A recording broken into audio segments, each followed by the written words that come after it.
أعوذ بالله من الشيطان الرجيم.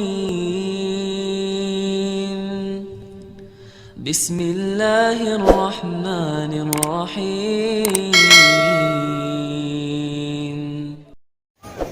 Jangan bersalawat kepada Nabi Muhammad sallallahu alaihi wasallam terangkat kesusahan.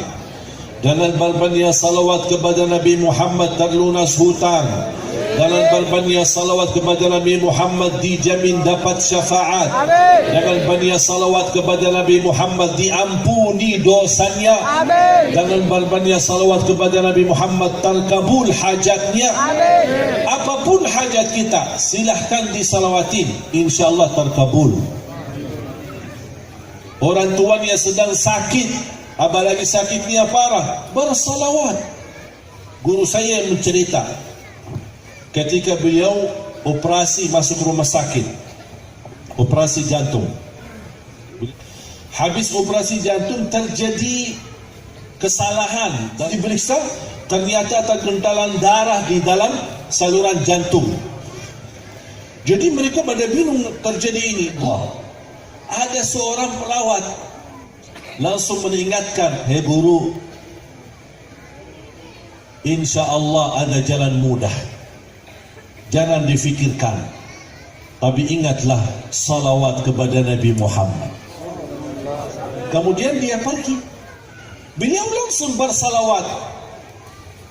Tidak sampai beberapa saat, kembali lagi pada dokternya, diperiksa, subhanallah, seperti masalah yang tadi ada masalah yang harus diambil segera keputusan operasi, terangkat masalahnya. Assalamualaikum warahmatullahi wabarakatuh.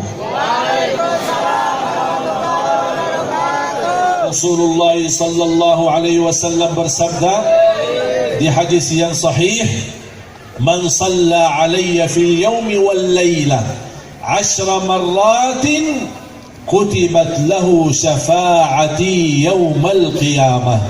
Barang siapa yang salawat kepadaku 1 hari dan 1 malam, artinya pagi hari dan malam hari, 10 kali dapat syafaatku. Ya Allah, menurut saya ini promo enak, dikasih amalan yang enak, ditambah cinta Rasul, tambah dapat syafaat. Jujur saja Bapak Ibu, boleh nggak saya ungkapkan yang jujur? Jujur ya, tapi terima ya. Aku malu kalau lihat seorang muslim lewat 1 hari, 2 hari tapi tidak bersalawat kepada Rasul.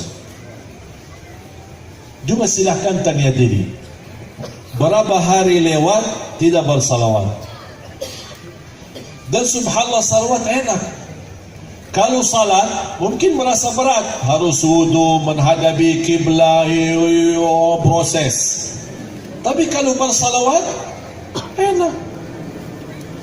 Mau wudu tidak wudu boleh, berdiri duduk berbaring boleh, menghadapi kiblat tidak menghadapi kiblat boleh, di rumah, di masjid, di jalan boleh, ibu-ibu sambil masak boleh. Allahumma salli Allahumma salli, terus bersalawat. Nikmat, wallahi nikmat. Bahkan termasuk salawat seindah-indah amalan, seindah-indah ibadah, dan seindah-indah zikir. Kenapa? Karena banyak manfaatnya. Jangan bersalawat kepada Nabi Muhammad sallallahu alaihi wasallam terangkat kesusahan. Jangan berbanyak salawat kepada Nabi Muhammad terlunas hutang. Jangan berbanyak salawat kepada Nabi Muhammad dijamin dapat syafaat. Jangan banyak salawat kepada Nabi Muhammad diampuni dosanya. Jangan berbanyak salawat kepada Nabi Muhammad terkabul hajatnya. Apapun hajat kita, silahkan disalawatin, insyaAllah terkabul. Orang tuanya sedang sakit, apalagi sakitnya parah, bersalawat. Saya ingat terjadi guru saya yang mencerita ketika beliau operasi masuk rumah sakit, operasi jantung. Beliau sudah cukup usia. Habis operasi jantung terjadi kesalahan dalam operasi. Tiba-tiba alat-alat yang dipasangkan di atas dadahnya kayak ada suara bunyi gitu. Ada sesuatu yang tidak beres. Langsung didatangi doktor semua.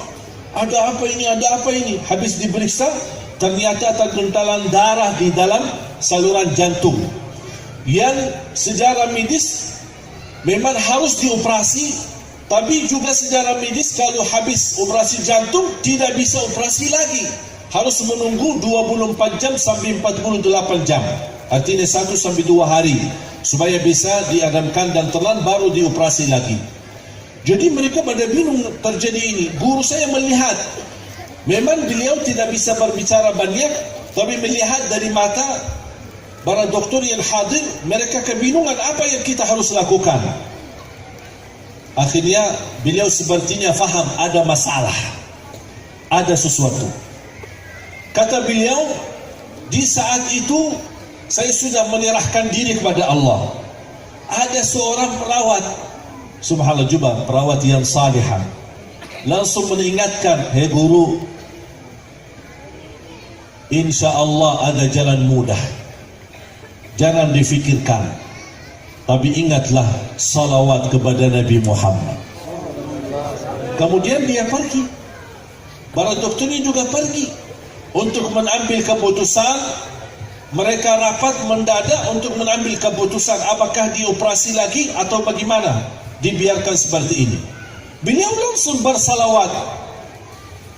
Tidak sampai beberapa saat, kembali lagi para dokternya, diperiksa, subhanallah, seperti masalah yang tadi ada masalah yang harus diambil segera keputusan operasi, terangkat masalahnya. Allahumma salli ala Sayyidina Muhammad wa ala Sayyidina. Ini bukan satu cerita, tapi banyak orang-orang yang meyakinkan dengan bersalawat, karena salawat merubah ibadah, merubah amalan.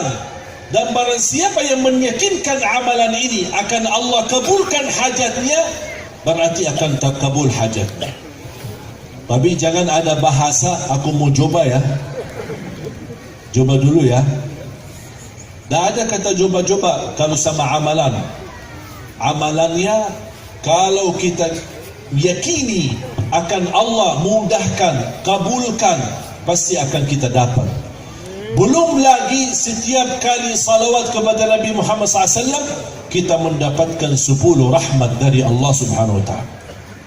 Dosa, jaminan ampunan dosa bersalawat. Jadi saya harap Bapak Ibu, insya Allah mulai malam ini dan seterusnya, pertama, jangan lewat 1 hari belum bersalawat kepada Nabi Muhammad sallallahu alaihi wasallam.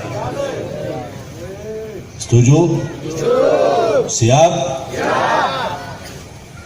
Apa yang kita ucapkan dari salawat, yang kita bisa, dan kita tahu. Kembali kepada kesukaan kita masing-masing. Ada yang suka salawat Badriyah, ada yang suka salawat Fatih, ada yang suka salawat Ibrahimiyah. Salawat Ibrahimiyah tahu nggak apa?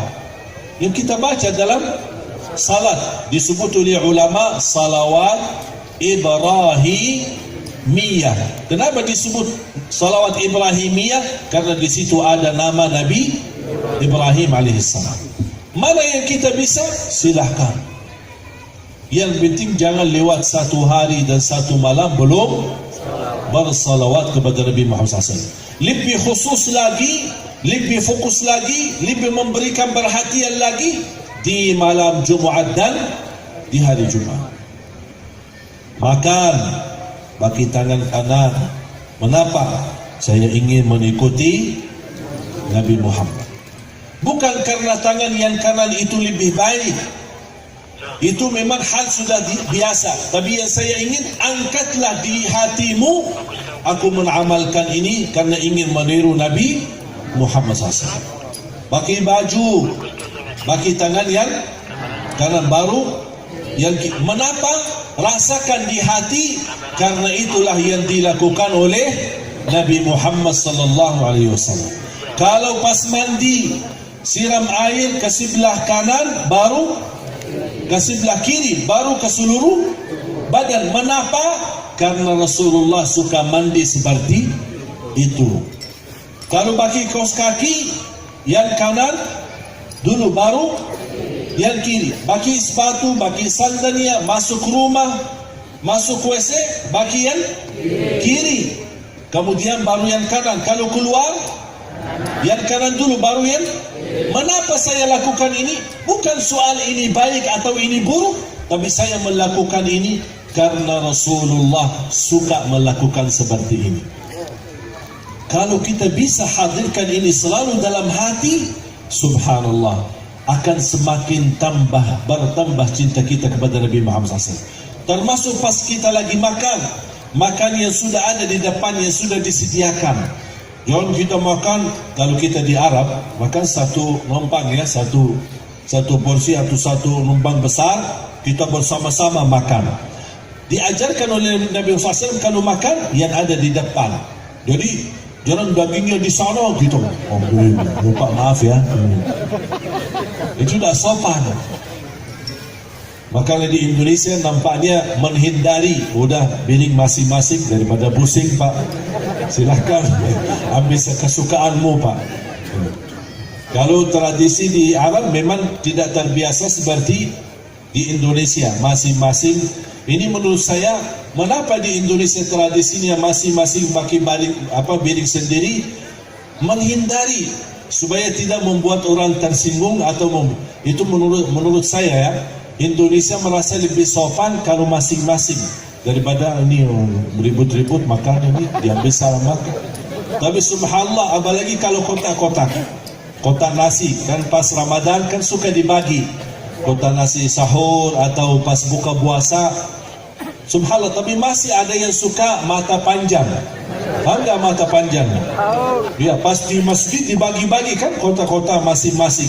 Tapi ternyata kebetulan kan pas mereka duduk kan berseberangan kan, ada saf-saf ke depan, ada yang di hadapannya juga. Tapi yang punya kotak di situ warnanya merah, yang kotak di sini warnanya putih. Pas dia buka kan isinya sama sebenarnya isinya. Nasi, ada buah, ada air, ada ini, ada. Pas dia buka, kawannya yang di depan dia buka juga. Oh ya, sama ya. Saya pikir beda Pak.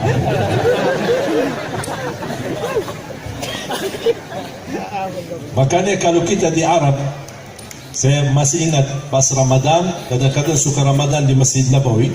Kalau dibagi kota-kota seperti ini, ada orang melihat, oh ini orang Indonesia. Tahu ya.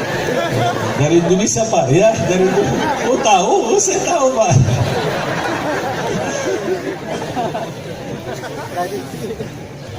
Semestinya kita nikmati apa yang sudah di depan, syukuri, alhamdulillah.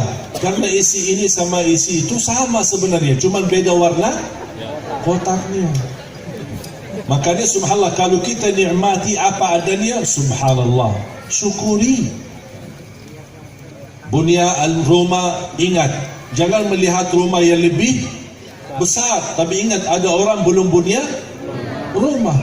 Punya istri, jangan melihat yang punya istri dua, tapi ingat orang lain belum istri.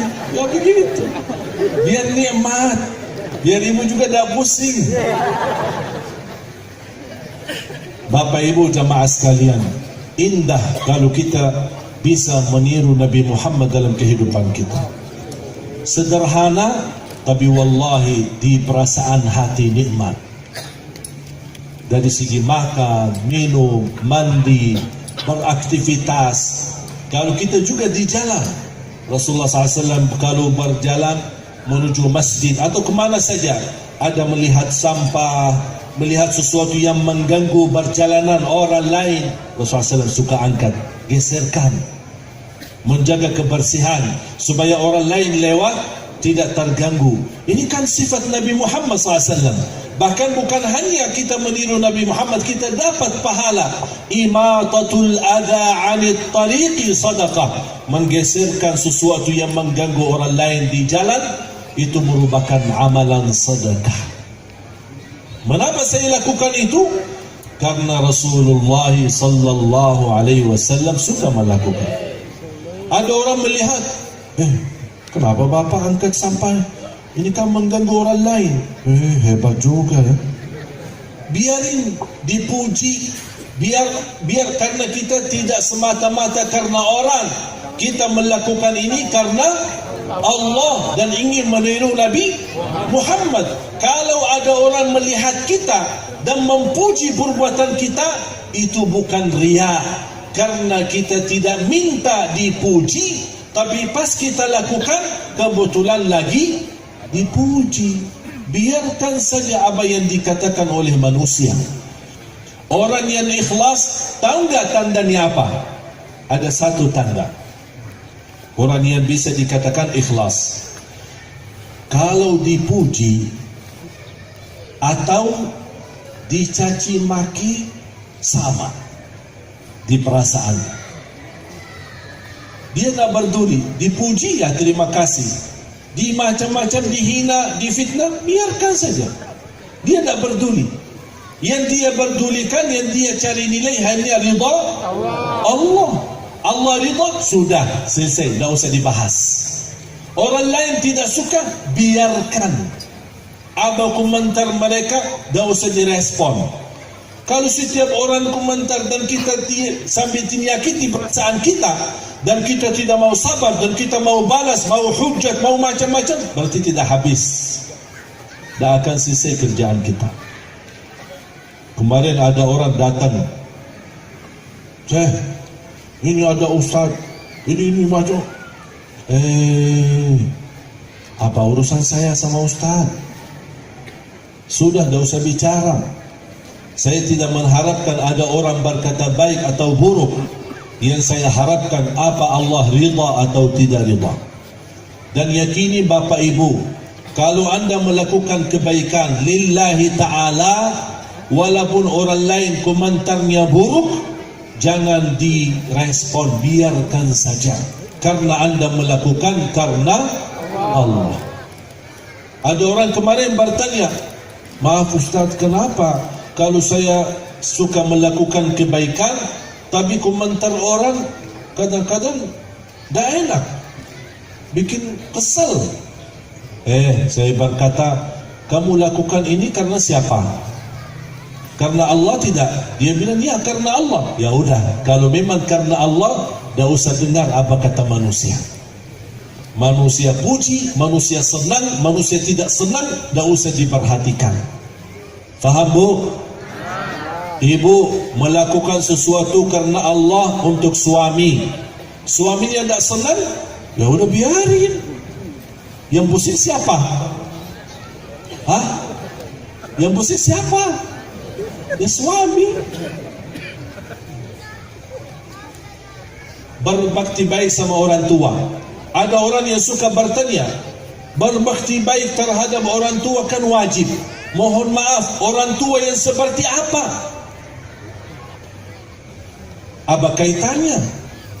Apapun keadaan orang tua, tetap kita wajib berbakti baik. Orang tua baik, tidak baik, itu tidak ada urusan. Orang tuanya adil atau zalim, tidak ada urusan. Orang tuanya saleh atau jahat, tukang mabuk, tidak ada urusan. Urusan kita sebagai anak wajib berbakti baik sama orang tua. Kalau kita kaitkan, kalau orang tuanya baik, saya berbakti baik, itu bukan namanya ikhlas, itu membalas kebaikan. Kalau orang tua buruk, kita balas buruk, itu namanya balas keburukan. Tapi kalau orang yang ikhlas, dia suka memberi yang baik, walaupun orang lain membalas buruk, walaupun orang lain menilainya buruk. Qul inna salati wa nusuki wa mahyaya wa mamati lillahi rabbil alamin. Segala hidupku dan matiku karena Allah. Oleh karena itu jamaah sekalian, jalani hidupmu karena Allah. Kalau jalankan hidupmu karena Allah, insya Allah dapat husnul khatimah. Bapak Ibu, pesan terakhir dari Rasulullah sallallahu alaihi wasallam. Amalan ini menurut saya enak, dijamin diampuni dosanya, dijamin diijabah doanya, yang ketiga dijamin diterima salatnya. Ada 3 tahap.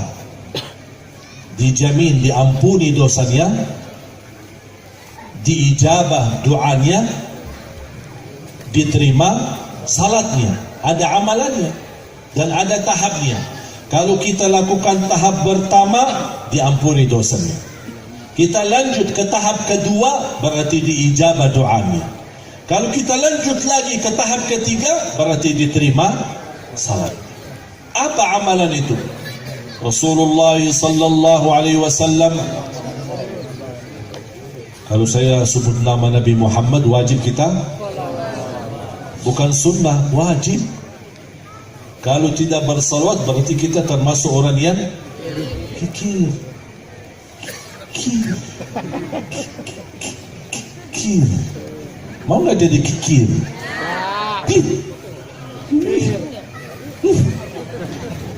Allahumma salli wa sallim wa barik alaihi wa ala alihi. Bersabda Rasulullah sallallahu alaihi wasallam di hadis yang sahih yang diriwayatkan Imam Bukhari, man ta'arra min al-layl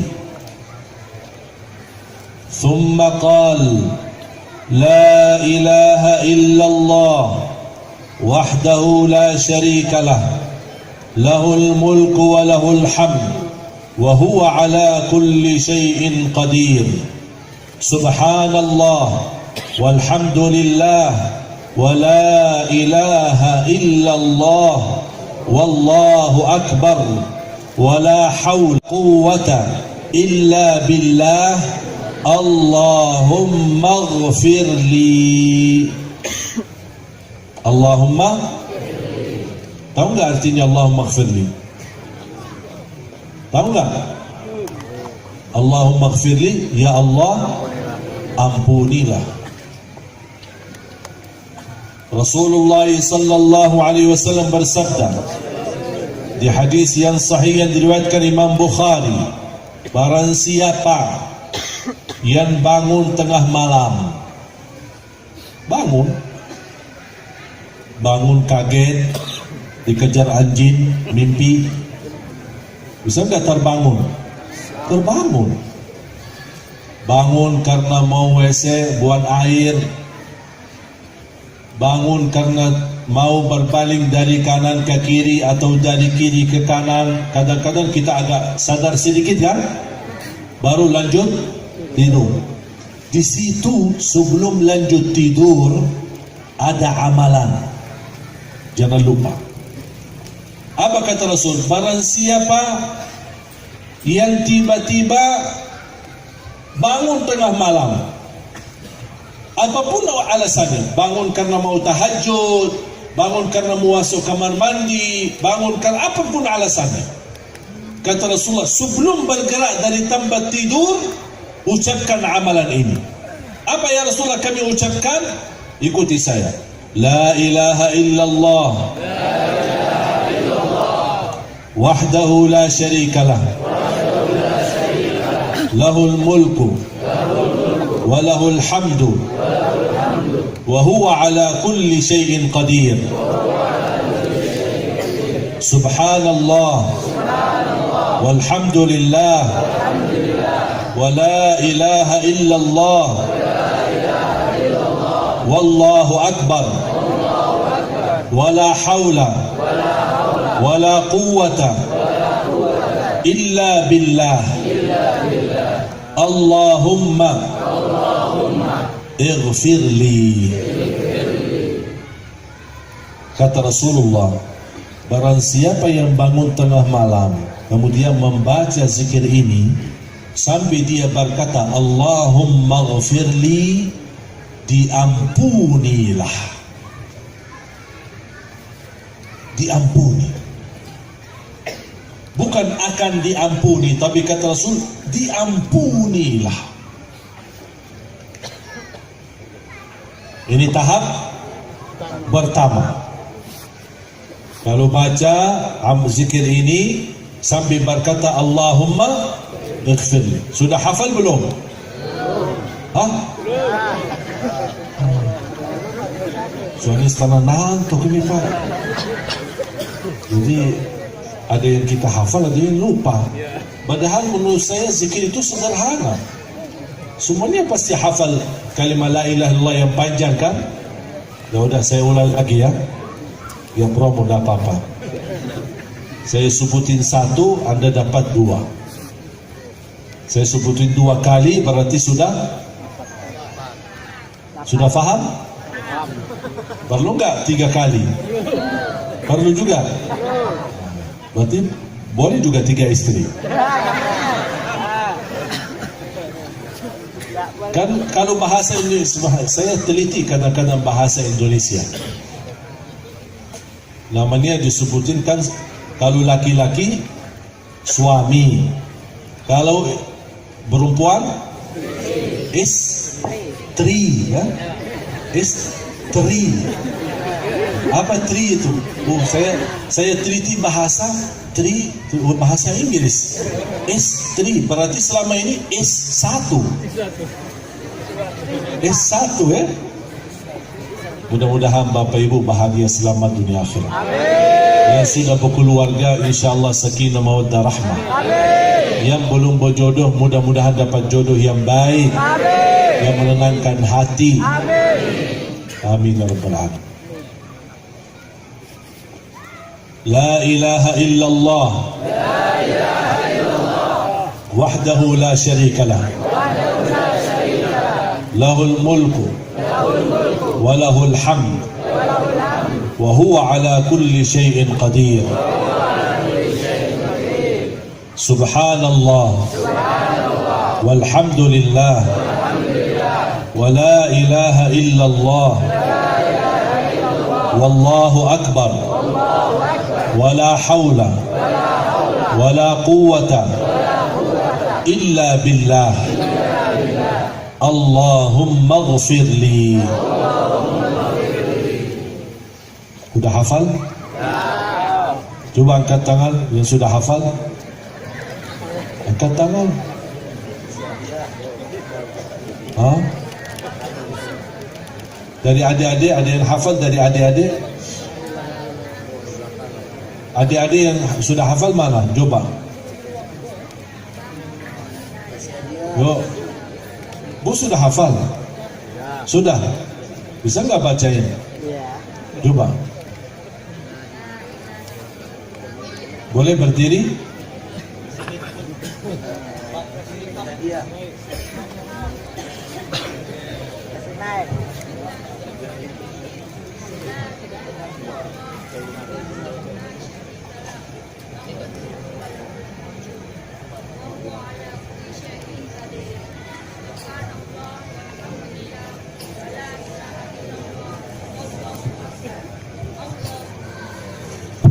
Belum?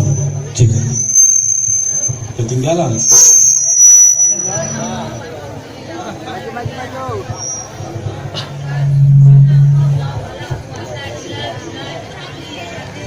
Wala hawla wala quwwata illa billah. Coba maaf ulang lagi. Biar kedengar suaranya. Bismillahirrahmanirrahim. Dah ada bismillahirrahmanirrahim. Saya dah sebutin bismillah. Subhan la ilaha illallah wahdahu la syarikalah lahul mulku wa lahul hamdu yuhyi wa huwa ala kulli syai'in qadir. Subhanallah walhamdulillah wa la ilaha illallah wallahu akbar, wala haula wala quwata illa billahil aliyil azim. Wala haula wala quwata illa billah. Allahumma firli. Amin. Betul, luar biasa. Tepuk tangan dong. Bapak Ibu, kita harus fahami, kalau kita baca satu doa, bukan berarti misal ada seperti tambahan, misal la haula wala quwata illa billahil aliyil azim. Soal boleh saja, tapi mengapa saya berkata? Karena saya ikuti sesuai yang disampaikan oleh Rasul. Tidak ada satu huruf tambah, tidak ada satu kalimat tambah. Ada satu riwayat yang lain yang bukan seperti amalan ini, la ilaha illallah wahdahu la syarikalah lahul mulku wa lahul hamd yuhyi wa yumiit. Ada, memang ada. Barang siapa yang membaca 10 kali akan diampuni dosanya, itu habis subuh dan habis maghrib. La ilaha illallah wahdahu la syarikalah lahul mulku wa lahul hamd yuhyi wa yumiit wa huwa ala kulli syai'in qadir. Berapa kali? 10 kali. Tapi yang khusus ini, pas bangun tengah malam, tidak ada kata yuhyi wa yumiit. La ilaha illallah wahdahu la syarikalah lahul mulku wa lahul hamd wa huwa ala kulli syai'in qadir. Tapi misal kalau ada orang baca, dia karena sudah terbiasa bagi yuhyi wa yumiit dan dia baca, tak apa-apa. Maksudnya itu hal karena mungkin lidah kita sudah terbiasa. Allah Maha tahu niat kita, bukan niat kita ingin seolah-olah lebih hebat atau bertambah. Tidak, kita hanya ingin mengamalkan apa yang dilakukan oleh Rasul sallallahu alaihi wasallam. Allahumma ghfirli. Kita dapat apa? Diampuni Allah. Itu tahap pertama. Tahap kedua apa? Kata Rasulullah, wa man da'a, habis zikir ini kita masih di tempat tidur nih. Wa man da'a ustujiba lahu, dan barang siapa yang berkenan habis itu berdoa, diijabah doanya. Menurut saya ini amalan dijamin 100% kita dapat. Doa walaupun dalam keadaan berbaring di tempat tidur, walaupun mohon maaf keadaannya belum mandi, dalam keadaan junub atau hadas akbar, boleh kita berdoa. Doa tidak harus angkat tangan. Kita dalam keadaan berbaring bisa berdoa. Misal ada sebuah hajat, besok anaknya mau ujian, ya Allah mudahkan ujian anakku, terkabul. Itu sudah ada jaminan dari Rasul, diijabah oleh Allah.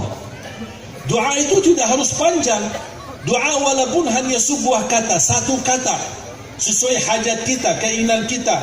Ya Allah, besok mau melamar sebuah kerjaan, mudahkan ya Allah kerjaan yang baik. Itu sudah satu doa selesai.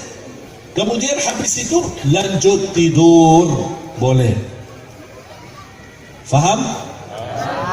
Jadi doa walaupun sebentar, karena di situ kesempatan emas, kesempatan luar biasa, diijabah sebagaimana jaminan Rasulullah, diijabah oleh Allah Subhanahu wa taala. Misal ada satu dosa yang belum kita bisa tinggalkan, bisa anda habis zikir ini anda doa, ya Allah kuatkan iman aku biar saya mampu meninggalkan dosa ini dan taubatan nasuha. Itu saja cukup, tidak perlu panjang-panjang. Cukup doa satu kali, sudah dijamin oleh Rasulullah SAW, diijabah oleh Allah Subhanahu wa taala. Ini tahap yang kedua. Habis itu boleh nggak saya lanjut tidur? Boleh tidur. Tapi ada tahap ketiga kalau masih berkenan. Tahap ketiga apa? Kata Rasulullah, wa in qama fatawadda'a wa shalla qubilat salatuhu. Kalau dia berkenan, bangun, ambil air wudu dan salat, diterima salatnya. Salat apa? Terserah. Sunnah wudu, sunnah hajat, salat taubat, tahajud, salat malam, apapun. silahkan. Apapun salatnya di situ, diterima salatnya. Subhanallah. Makanya jemaah sekalian, jangan sia-siakan. Walaupun hanya 2 rakaat. Belum witir, boleh witir 2 rakaat, kemudian salam, habis itu lanjut 1 rakaat. Berarti salat itu diterima oleh Allah, diterima salat 2 rakaatnya dan diterima witirnya. Karena Rasulullah SAW bersabda, Inna Allaha witir, yuhibbul witir, fa'autiru. Allah maha witir, Allah cinta witir, dan jagalah witir, kata Rasulullah SAW. Sudah faham? Habis amalan ini, tahap pertama dapat diampuni dosanya, tahap kedua diijabah doanya, tahap ketiga diterima salatnya. Kalau bisa 3-3-nya, alhamdulillah. Atau satu-satunya atau salah satunya, boleh, sesuai kemampuan kita masing-masing. Jelas? Baru saya baca lagi doanya, zikirnya 1 kali, boleh? Menjadi penutup. La ilaha illallah, wahdahu la syarikalah, lahul mulku wa lahul hamd, wa huwa ala kulli syai'in qadir. Subhanallah, walhamdulillah, wa la ilaha illallah, wallahu akbar, wa la hawla wa la quwwata illa billah. Allahumma ghafirli. Habis itu berdoa kalau berkenan. Kalau tidak berkenan, tidak apa-apa, sah amalannya, lanjut tidurnya. Tapi kalau berkenan doa, diijabah doanya, berkenan lagi tambah wudu dan salat, diterima salatnya. Mudah-mudahan insyaAllah bermanfaat. Mudah-mudahan pertemuan ini menjadi saksi baik bagi kita semua di hadapan Allah dan di hadapan Rasulullah SAW. Dan mudah-mudahan sebagaimana kita kumpul dalam rangka Maulidun Nabi sallallahu alaihi wasallam, mudah-mudahan kita insya-Allah bersama-sama duduk di dalam surga Allah bersama Nabi Muhammad sallallahu alaihi wasallam. Jangan lupa kita doakan saudara kita di Palestina. Mudah-mudahan Allah angkat ujian yang mereka hadapi. Saya minggu lalu baru pulang dari Palestina. Subhanallah, suasana di sana sangat luar biasa dan dapat kehormatan dan menjadi sejarah bagi saya sendiri. Diberikan dalam kejutan yang luar biasa ketika saya menemani imam masjid Qubbatus Sakhra, tempatnya Mi'raj Nabi Muhammad SAW. Karena masjid Al-Aqsa sama Qubbatus Sakhra yang di Qubbah Mas itu, kalau Qubbah Mas itu namanya pusat tempat salat Nabi Muhammad dan sekaligus tempatnya Mi'raj ketika naik ke langit.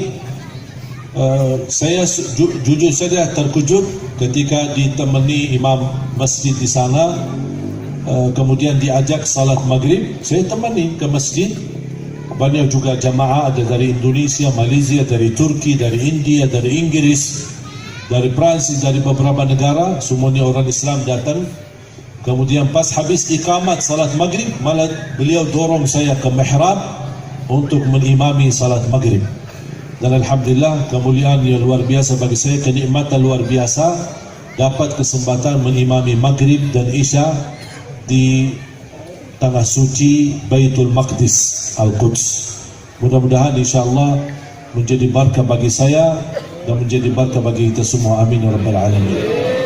Dan mereka di sana subhanallah luar biasa. Saya melihat keistiqomahan mereka ketika kami keluar dari hotel kira-kira jam 2 malam. Berkeinginan jamaah kami bersama rombongan ingin tahajud di Masjidul Aqsa. Pas kami masuk di sana, ternyata posisi kota Al-Quds atau area Masjid Al-Aqsa dan Qubbatus Sakhra, tempat Mi'raj Nabi Muhammad, bersama halaman itu di dalam pagar yang begitu panjang dan besar, disebut Kota Tua. Kota Tua. Dari jalan rayanya masuk ke area Kota Tua itu ada pintu-pintu, dan setiap pintu dijaga oleh pasukan Israel. Ketika masuk dari pintu pertama sampai menuju halaman, cukup hampir kita bisa jalan kaki lebih dari 10 minit. Dan ini semua sepanjang perjalanan itu kampung dalam Kota Tua. Jadi tempat tinggal, toko-toko, jualan ini, jual roti, buah-buah, bukannya macam seperti dalam kota. Dan semua asli orang-orang penduduk di sana, istilahnya yang disebut kata Al-Maqdisiyin. Maqdisiyin asli orang kampung situ, rata-rata memang apalagi yang tua-tua tinggal di dalam Kota Tua itu. Habis selesai dari Kota Tua, masuk ke halaman masjid. Sebelum masuk ke halaman masjid ada pintu lagi, dan pintu memang terpisah, tidak semua pintu dekat. Mungkin ada satu pintu di sini di utara, ada satu lagi di selatan, ada satu lagi. Jadi agak beda-beda, jauh-jauh lagi ya. Bisa kita masuk gang, kalau kita tidak menghitungkan nomor berapa pintunya, kita bisa salah keluar nanti. Ke arah mana, beda-beda jalan. Di situ di pintu kedua ada juga pasukan Israel jauh lebih ketat dengan senjata-senjata, dan mereka berdiri dan menutupi pintu. Dan kami berdiri dari jam 2 sampai jam 4 subuh. Ternyata mereka, masalah membuka itu terserah mereka, kesukaan mereka, apa seenak mereka. Jam berapa kita tidak bisa tentukan, mereka yang menentukan. Sampai jam 4. Jam 4 kira-kira sebelum azan subuh 55 menit. Habis dibuka pintu baru kita bebas bisa masuk. Saya melihat, kenapa saya cerita ini? Yang menarik perhatian saya, di saat saya berdiri, saya melihat ada orang Palestina yang tua-tua. Ada yang 70, 80, dan mereka Masya Allah fisik sehat. Dan mereka di situ duduk hanya menunggu pintu masuk. Saya bertanya, Pak, seperti ini gimana? Itu sudah bertahun-tahun Pak, udah biasa. Kami datang dari jauh, dari rumah, ya duduk di sini, duduk manis lah. Sampai mereka buka pintu. Kadang buka jam 2, kadang buka jam 3, kadang buka jam 4, bahkan kadang-kadang buka pas azan subuh. Jadi kita tidak berkesempatan tahajud. Saya bayangkan, kami aja yang datang sebagai berkunjung saja, ziarah saja, silaturahim saja, hanya 2 hari atau 3 hari, langsung merasa sakit hati, tersinggung. Kita mau ke masjid aja kita ditahan. Bagaimana mereka yang sudah puluhan tahun, 40 tahun, 60 tahun keadaannya seperti ini. Makanya kita doakan, mudah-mudahan Allah tolonglah saudara kami di sana, dan insyaAllah Palestina dibebaskan dari jajah Israel dan bisa segera merdeka. Dalam doa kita, kepedulian kita, sebagaimana kita tahu insyaAllah besok di Jakarta, insyaAllah aksi bela Palestina di Monas. Doakan yang belum berkesempatan ke Jakarta, kita doakan mudah-mudahan acara besok ini hanya menjadi rasa cinta kita kepada tanah suci. Sebagaimana tanah suci Makkah Madinah, ada juga tanah suci Masjidul Aqsa dan tempat Mi'raj Nabi Muhammad SAW. Dan tempatnya Mi'raj Nabi Muhammad SAW termasuk tempat yang sudah dikunjungi oleh semua Nabi dan Rasul.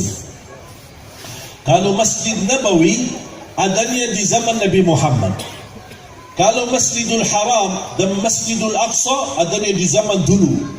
Semua para Nabi dan Rasul sudah berkunjung ke sana. Sebagaimana Makkah, Masjidul Haram, Ka'bah sudah dikunjungi oleh Nabi dan Rasul, sama juga Masjidul Aqsa dan Baitul Maqdis sudah didatangi oleh semua para Nabi dan Rasul. Bahkan waktu Isra Mi'raj, Nabi Muhammad menimami, Allah kumpulkan dengan kekuasaan Allah, kun fayakun, Allah kumpulkan semua para Nabi dan Rasul. 300,000 lebih yang hadir dan diimami oleh Nabi Muhammad sallallahu alaihi wasallam di masjid sana. Makanya kita doakan semoga insya-Allah bisa merdeka, dan insya-Allah tolonglah doa kita membacakan Al-Fatihah untuk mereka. Ya Allah, kami memang tidak bisa bantu mereka banyak, kami tidak berada di posisi mereka, kami tidak bisa melawan Israel untuk menghadapi ujian yang mereka menjadi tantangan kehidupan mereka. Tapi ya Allah, terimalah bacaan Al-Fatihah kami untuk saudara kami dan untuk Al-Masjidul Aqsa, supaya dengan kekuatan Al-Fatihah kami menjadi doa, menjadi senjata bagi mereka, menjadi penolong Allah untuk saudara kami, supaya Palestin insyaAllah merdeka dan dibebaskan dari kejajahan. Amin ya Rabbal Alamin. Al-Fatihah.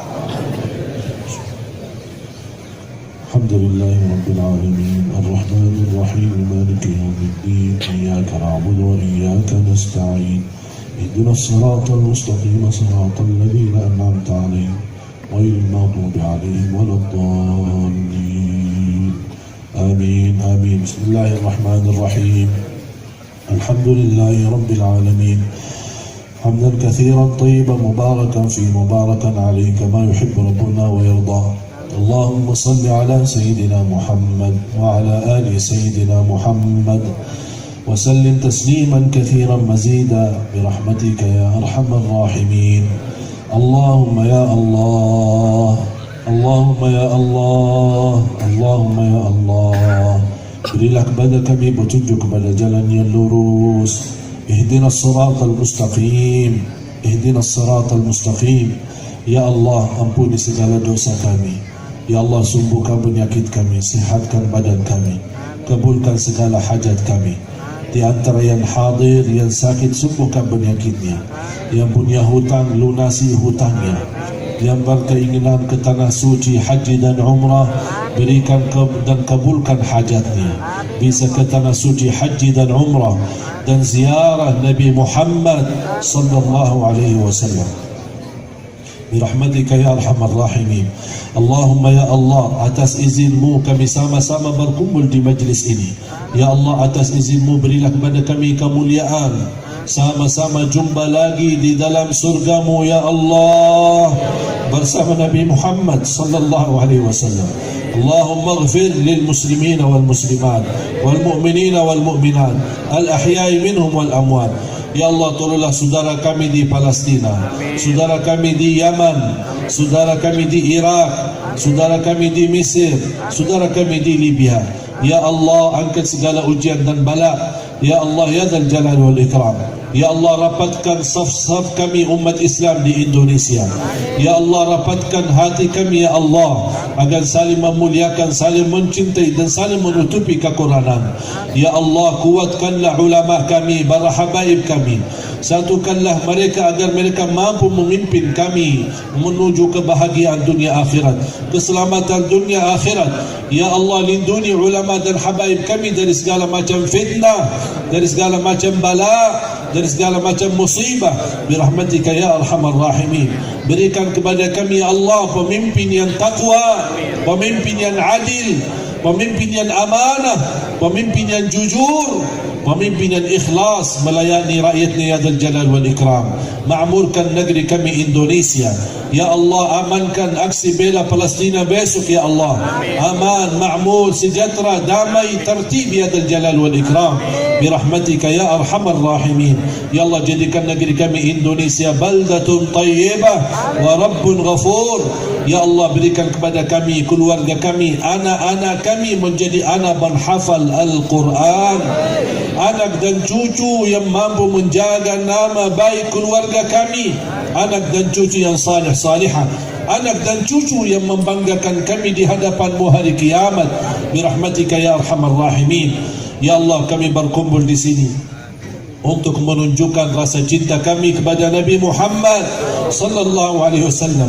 Ya Allah, jadikan cintaan kami malam ini kepada Nabi Muhammad yang menjaminkan kami dapat syafaat Nabi Muhammad sallallahu alaihi wasallam.